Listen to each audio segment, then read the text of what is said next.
18th of September, Rabbi Levitt, Gemora, second recording. Koine b'sheva kli. Woman with koine, the koine with the shevach of the kli. Okay, we are back. Baruch Hashem. It's just me right now.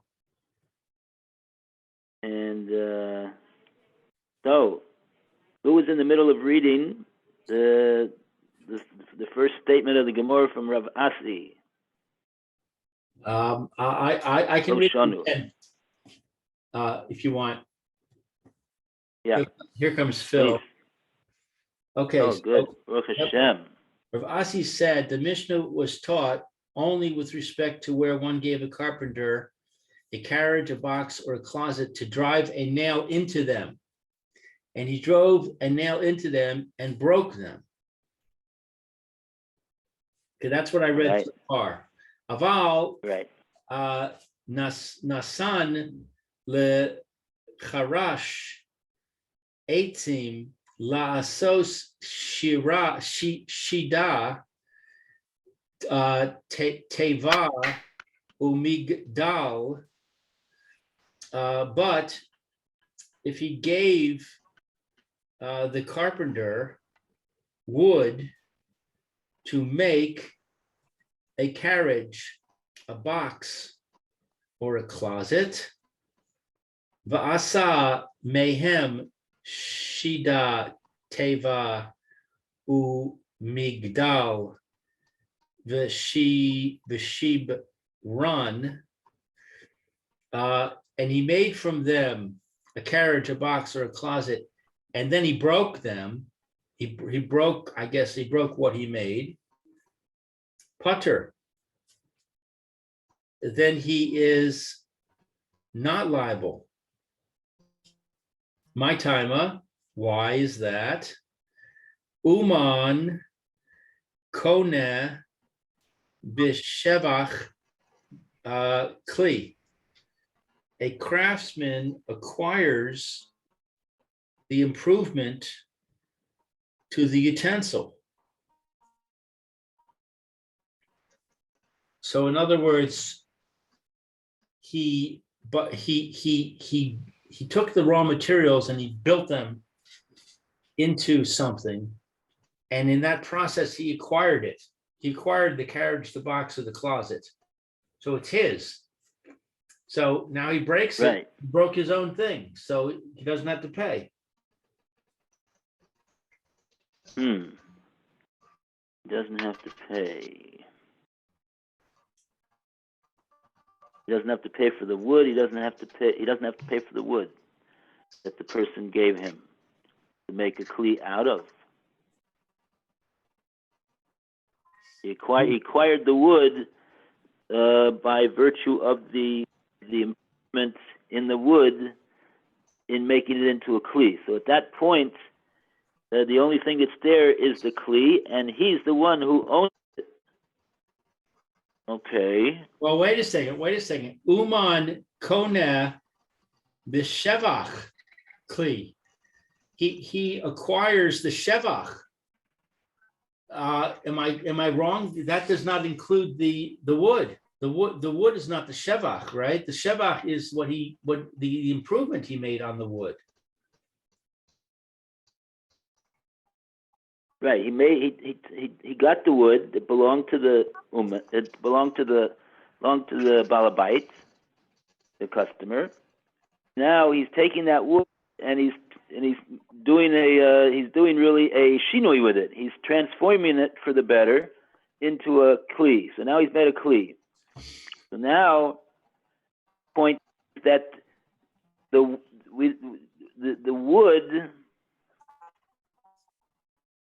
wood now that's represented by that kli is owned by the uman,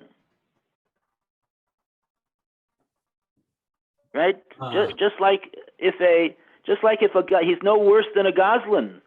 He's no worse than a goslin. What happens when a goslin? Oh, well, actually, we have to compare this. Actually, when a goslin steals wood, we had this in a previous mission, I believe. A Goslin steals wood and he makes it into a kli.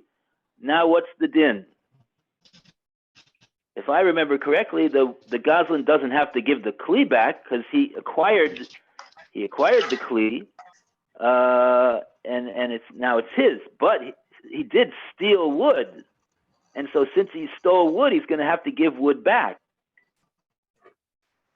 So over here, the question is, why doesn't the Uman have to give back at least wood? We understand why he doesn't have to give back the kli. He made the kli. He doesn't have, he's the one that made the kli. The kli is his, but he was given wood. So you want to know, why is he not required to give back wood that he was given?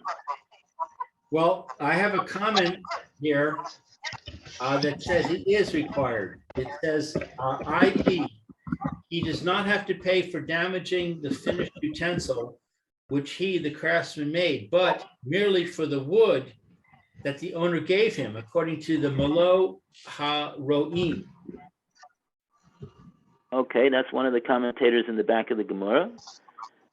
Okay, so you want to say that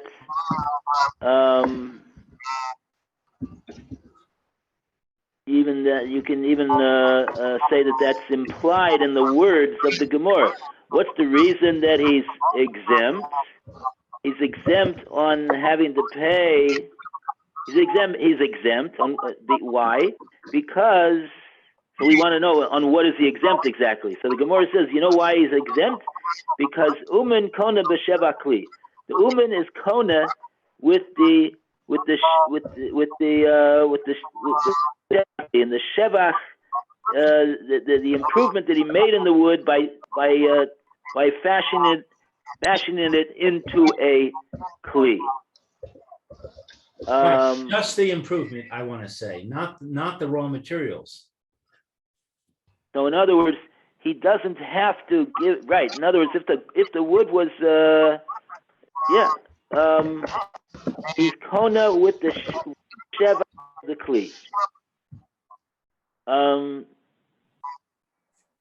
Yeah. Okay, good. Let's see. In other words, they're just trying to learn those words into the Gemora. He's Kona with the Shevach Kli. He's what? So that's what you're saying. He's Kona with the improved value that he acquired the improved value that the kli is now worth more than the wood that he took. But so therefore, when we say that he's exempt, we mean to say that he's exempt only from the improved value that he put into the kli as a result of his work. He doesn't have to pay the balabais for balabais to give him a kli. But he does have to pay for the wood that the balabais gave him, and he's not giving the balabais back his wood. So he's got to give him back his wood, and which is basically, that will be the din of the Goslin as well. The Goslin would have to return wood, but he doesn't have to return the kli because he was kona the kli. Right. So that would be implied in the language of the Gemora. So this, that the Gemora says that he's exempt, it's a little bit misleading. He's not really totally exempt. He's partially exempt. Right. He's okay. That's probably why the Malo Ha-Ro'im comments. Yeah. Okay.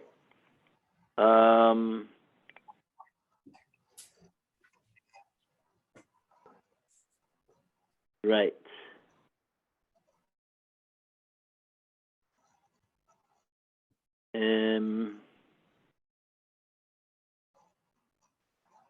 Yeah, this is there's actually there's quite a lot to say about this. I have there's an awful lot to say about what is this? This is a nun test, right?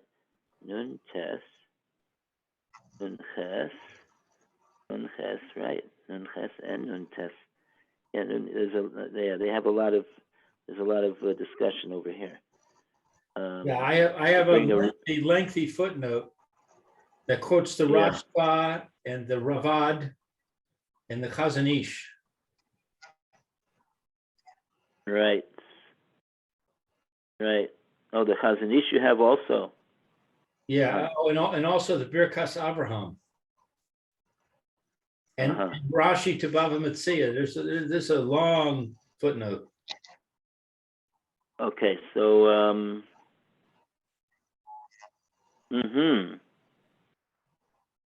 okay. But the bottom line seems to be that he only gets the he only acquires the improved raw materials. Only a portion of the improvement corresponding to his. Oh no, that's a different point.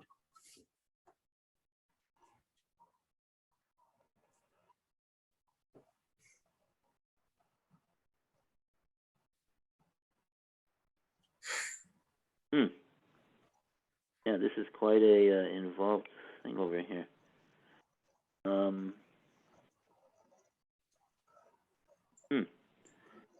it's surprising. I'm wondering if the Gemora is going to go into this right here now. Because the Gemora is, let's see what the Gemora says after this. I think the Gemora is going to go into this, what Ravasi is saying over here. So, Bekitzer, what we have here, do we have any time left, actually? Oh, yeah, we have 10 minutes. Yeah, 10 what minutes. Ravasi has said over here is that if he gives him a ready-made kli and he breaks it, then he's got to pay for the value of what he broke. Over here, though, when he gave wood and he makes it into something, and then he breaks the kli that he made, so he doesn't have to pay for breaking the kli, but he does have to pay for the wood that he took, according to the Malei Roam. That's so the Ptur putter from having to pay for the value of the kli, unlike the first case where he had to pay for the value of the kli. He was given a kli and broke it, so he's got to pay for the value of the kli. Here he wasn't given a kli, so he doesn't have to pay for the value of the kli that he broke, but he does have to. The Malei Roam is saying that he does have to pay for the wood. That's sort of like a footnote over here, but I understand the Gemora now. The Gemora means putter, as opposed to the first case that Ravasi talked about, which was he would be liable to pay for what? To pay for the value of the kli. And here that it says putter, he's putter to pay for the value of the kli. On that he's exempt because he acquired it. So actually, the language of the Gemara is very clear. It's not talking about what are the other obligations that this guy have as a result of breaking the kli. It's talking about the obligation to pay for the kli, which was the first din in the case that Ravasi mentioned. Now the Gemara is going to go into this further now. But still, the Gemara to me seems to be a bit imprecise, because when it says he's chayev, he's talking about the construction expense and the raw materials, whereas when it says he's putter, it's talking only about the construction expense, not the raw materials.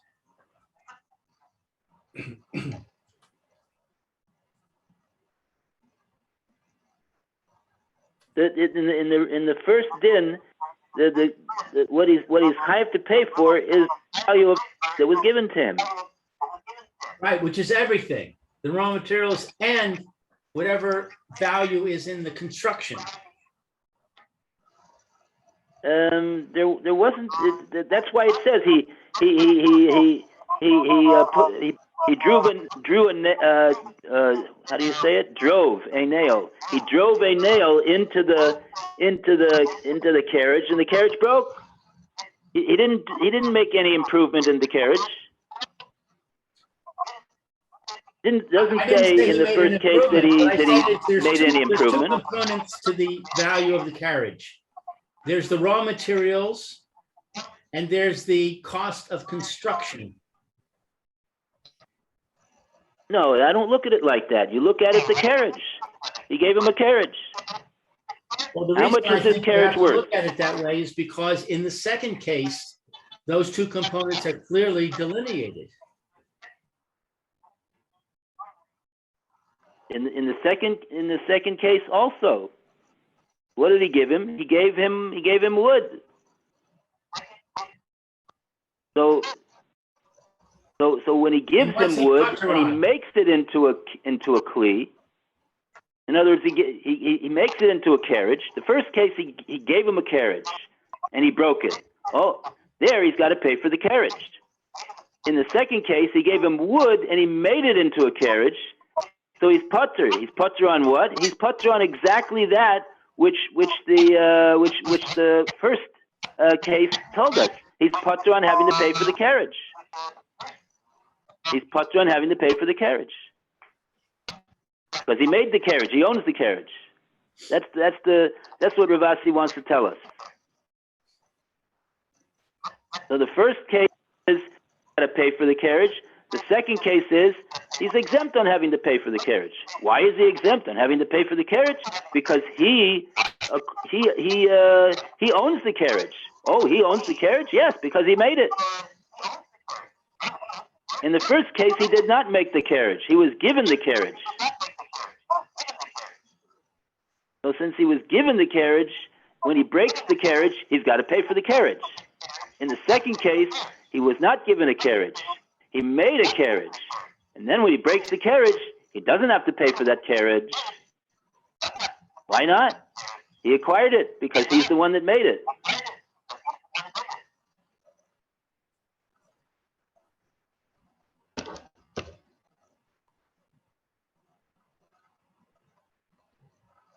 Okay. So let's go further. Let's see what the Gemora wants to ask on Rav Asi. The Gemora has a kasha on Rav Asi. Tanan, Lou, you want to read? Tanan, we learned in our Mishnah, Nasan le'u manim v'kil kalu chayavin l'shalem. If one gave to craftsmen and they ruined it, they are liable to pay. My love, diyahiv lehu eitzim. Is it not that he gave wood? He gave wood to them.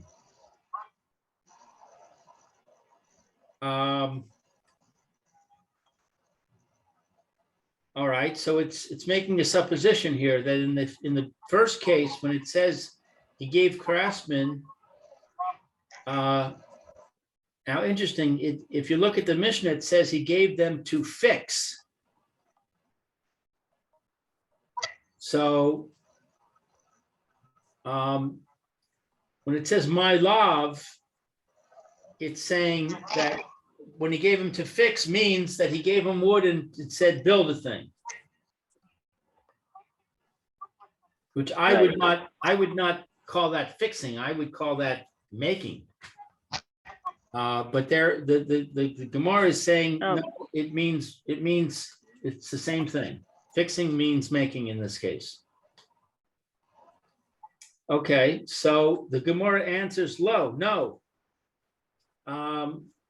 Shida teva u migdal, a carriage, a box, or utensil.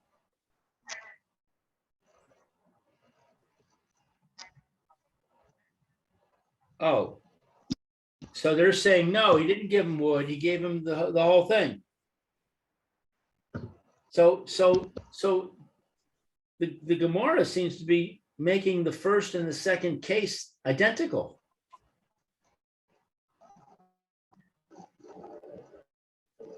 Because the first case in the Mishnah doesn't specify what the article is. It just says we gave them something to fix. And now the Gemara is saying, well, what he gave him was a carriage, a box, or utensil, which is what's in the second case. So that's interesting. All right, so it hasn't really helped us yet. It's just I guess clarifying the case. Ha midi katane seifa. But since the Mishnah teaches in the latter clause, so now the seifa, I'm assuming the seifa is where it says if one gave a carpenter. Is that right? The seifa is not talking about the wall. It's still talking about the building of something out of wood. Is that right? Oh, I lost the rabbi. We lost the rabbi. Shoot. Oh, and our time is up. Oh well. Another day, another shear. I think we're done for the day, Phil. Oh, I lost you too? It must be me. It must be my internet is down. Okay.